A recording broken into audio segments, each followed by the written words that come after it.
Breathe deep. Imagine your legs more limber in Duluth Trading Double Flex Denim. Envision euphorically squatting for that can of suds, bending for your toolbox in a state of bliss, lunging for your laser level on a whole new level. Relax and allow the flex to fill you with ability. Find your inner flex in Double Flex Denim only at Duluth Trading. Welcome to People Tech, the podcast of the HCM Technology Report. I'm Mark Pfeffer.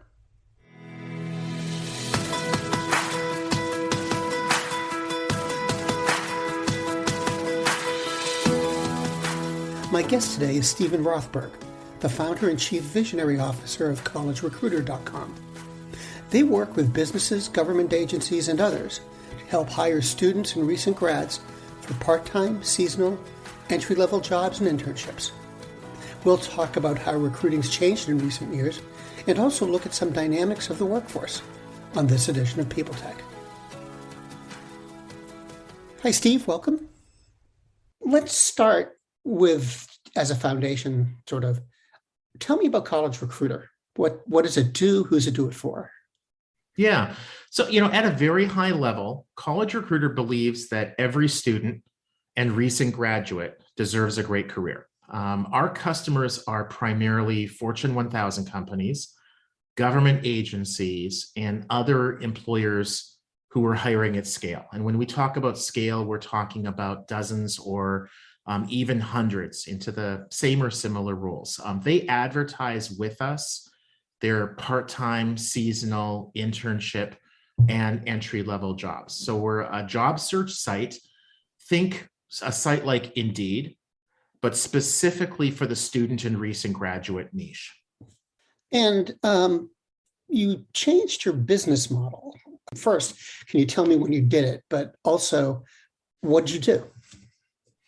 Yeah, so back in 2016, which it's hard to kind of get this through my mind, but that's 6 years ago now, we started to have a very small number, but rapidly growing number of our customers, our employer customers, who basically were saying things to us like, hey, we're buying this unlimited job posting package from you on an annual basis, and it's $12,500. We're happy with the candidates that we're getting from College Recruiter, but we just wish we would get more of them. Can we pay you more money? Literally, a couple of them said, if in return, you can give us, 3, 4, 5 times the number of candidates. Years before, I had been to a presentation by a guy named Guy Kawasaki, and Guy was the Apple evangelist. I think it was literally his job title. And in his presentation, he was talking about one of the investments that he had made in some startup company that the way he described it, the founders refused to sell their product to customers who would not, unless those customers agreed to use the product how it was intended to be used. So, if you've got a screwdriver, you cannot use that for anything other than, screwing things in. And he just kind of had it out with them after a while. It's like, if a customer is looking to give you money, you as a business owner should try to find a way of making that easy. So in 2016, when we started to have some of these customers saying, can you send 3, 4, 5 times as many candidates to us, and we're willing to pay more for that, we needed to figure out a way of making that happen. And what we did is we looked around at other organizations in our industry and some outside of our industry who were doing that already. And one of them was Indeed, and there were some other pay-per-click job search sites. And basically what they had figured out was that if they charged their customers, the employers, on a duration basis, a traditional duration basis, X dollars for Y postings or Y dollars for Z months, that the more candidates that they delivered to those employers, the smaller the profit margin was for the job board, because the job board had costs to generate that additional traffic. And by shifting it to a pay-per-click model, what the job board was able to do was to scale that up. If you pay us $1,000, we can deliver 10 times the amount of traffic to you as if you pay us $100. If you pay us $10,000, we can 10x it again. So just by paying more, they could deliver more traffic. And that's what we did. So we created a product back in 2016 called Jobs That Scale. And it is a pay-per-click job posting product where over the years, it's evolved into being a subscription-based product where the vast majority of our customers, they sign up and it runs month after month after month until they tell us to stop. About 95, 96% renew month after month after month after month. So it's driven really great growth for us, and it much better aligns our interests with those of the customer. Because if we perform, we get paid well. If we don't perform, we don't get paid. And so it's really in our interest not just to run the ad on kind of that post and pray model that most people hate, unless you're the job board getting paid. But you know, if the employer succeeds, we succeed. And if we don't deliver good value to the employer, then we're penalized for that. And I think that's how it should be. Faith in the news media has been challenged, making it even harder to get stories told. The Friday Reporter podcast was created to help audiences better understand the media by hosting journalists who will answer the questions to which we need answers. Join me every Friday to hear more. Well, that leads to the question of, is it that way in a lot of other places or in other places at all? I mean, how unique is this among job boards? It is not unique with the big general sites. Just about any big general site that you can think of is, at least in part, selling on a pay-per-click basis. So you think of the ZipRecruiters, the Indeeds, the Monsters, a fair number, LinkedIn, a fair number of their employer customers, and sometimes completely, are paying on a pay-per-click basis. What was, we think at the time in 2016, unique was for us as a niche job board to have migrated our customers from the traditional duration-based model to a performance-based model. We think we were the first niche job board in the world to have done that. There were other niche job boards that were selling on a pay-per-click basis, but as far as we could see, they always had been. It's one thing to start off that way. You sort of only have customers that are oriented to buying that way.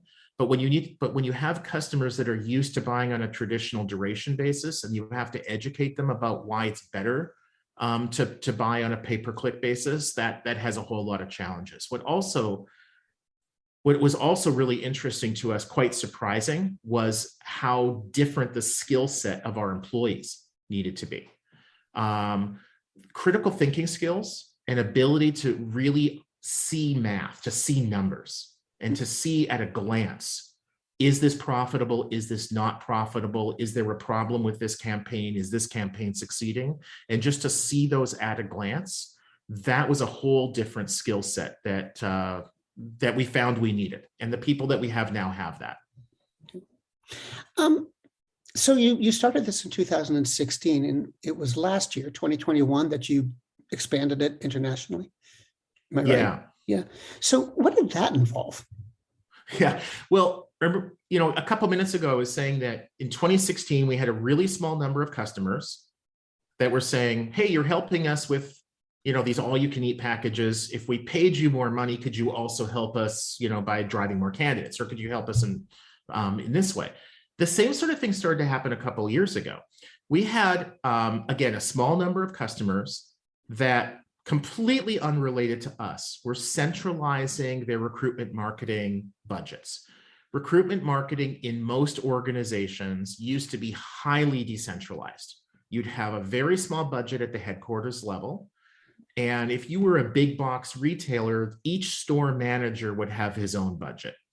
And he might run ads in a newspaper or put up flyers outside the store or whatever.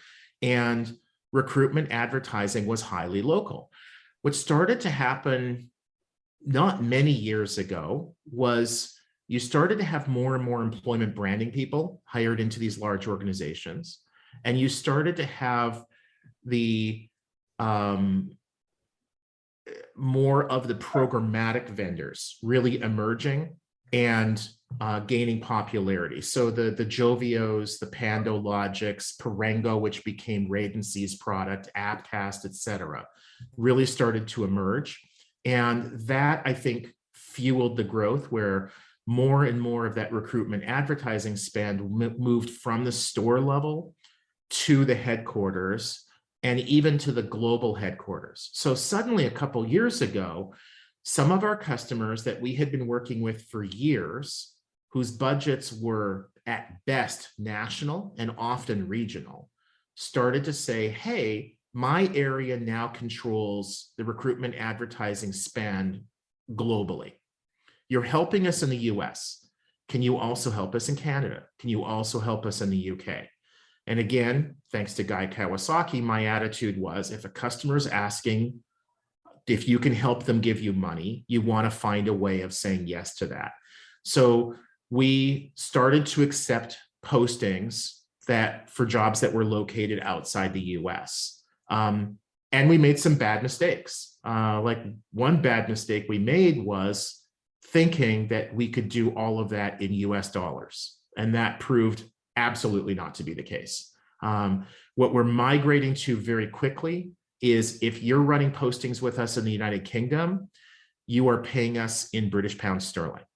If you are running postings with us in Canada, you're paying us in Canadian dollars. If you're running postings with us in Australia, you're paying us in Australian dollars. And the reason for that is that still those organizations, if they are spending money with you in Australia, they tend to want the budgets to be coming out of Australia. So they're denominated in Australian dollars. It adds some risk and it adds a lot of complexity on our end, but it's really helping us scale. I got one more question for you, which actually is more of a sort of market question, if you don't mind. And you obviously are focused on college recruiting and what college students are up to. Given the pandemic and just the general, craziness of the last 2.5 years, have you seen changes not only in the way companies are recruiting, but how college students are behaving and reacting? Absolutely. There, 2.5 years ago, the idea of working remotely in just about any kind of, let's call it white collar job, professional job, office kind of job was almost unthinkable for most people. And now it's pretty much expected that it's at least going to be hybrid. It might be fully remote. At College Recruiter, we've been fully remote since 1997. We were fully remote before years before we wanted customers to know it. We pretended we weren't because the attitude back then was, it's like, oh, well, if you work at home, you aren't really working. And now almost everybody understands that's far from the truth. In fact, most people are a lot more productive at home than they are in an office environment. What's happened in the college space, the Gen Z is the typical student and recent grad, is really no different from those who are in their 30s, 40s, 50s. That there are certain people who are much happier working remotely. There are certain people who want to have a hybrid environment. There are certain people who want to be in office. And I think employers that are trying to put everybody into one of those boxes are going to fail. And they think they need to understand that they need to accommodate different kinds of workers in different kinds of situations. And that some weeks you might come into the office and some weeks you might not. There is, I think, a bit of a difference of people who are sort of our generation, let's call it, like Gen Xers and Xers, boomers, et cetera. I think more of us are comfortable and want to work from home. And part of that is that most of us have a lot of experience. We don't need a lot of supervision. And we're also, most of us are past the point where we feel the need to work in an office for social purposes. We already have, spouses, friends, family members, or whatever that we hang out with. But, if you're a 22-year-old and you just graduated and moved halfway across the country, and you're living in a city where you don't have any family or friends, your workplace is where you're probably going to make your friends and perhaps meet your spouse. And when all those people are working at home, that makes it that much harder. I've been watching the We Crashed series on, I think it's on Hulu, about the WeWork company that create, well, they didn't create, but they sort of popularized co-working environments. I think we're going to see a lot more of that, where people can choose to go into an office, even if it's a day or two a week. And they might be there with their coworkers, or they might be there with people who are working for other organizations. But we are social creatures. We do want human contact. And I think that companies need to facilitate that, but not require that. Steve, thanks very much for your time today. Awesome. It's been a pleasure, Mark.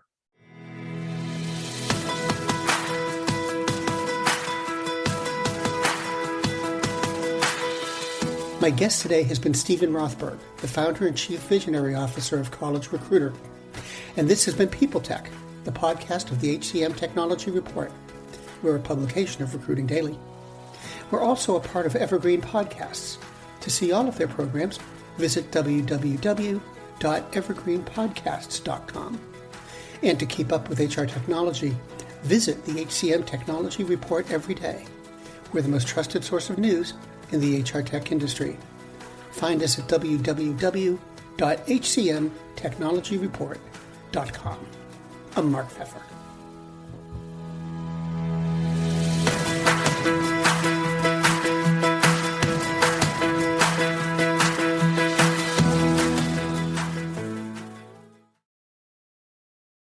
Do you love news about LinkedIn, Indeed, Google, and just about every other recruitment tech company out there? Hell yeah.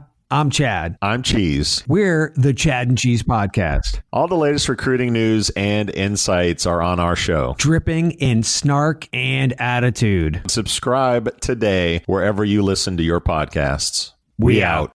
The world's best-known investor and Wall Street expert Warren Buffett once said, "Wall Street is the only place that people ride to in a Rolls-Royce to get advice from those who take the subway."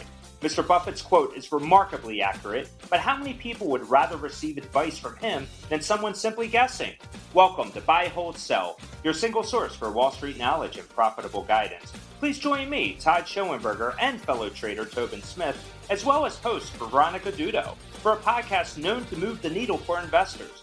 Tobin and I are seasoned Wall Street executives with deep investment experience, and we are prepared to share our advice to those who choose to listen. Download Buy, Hold, Sell today on the Evergreen Podcast Network or your favorite podcast channel.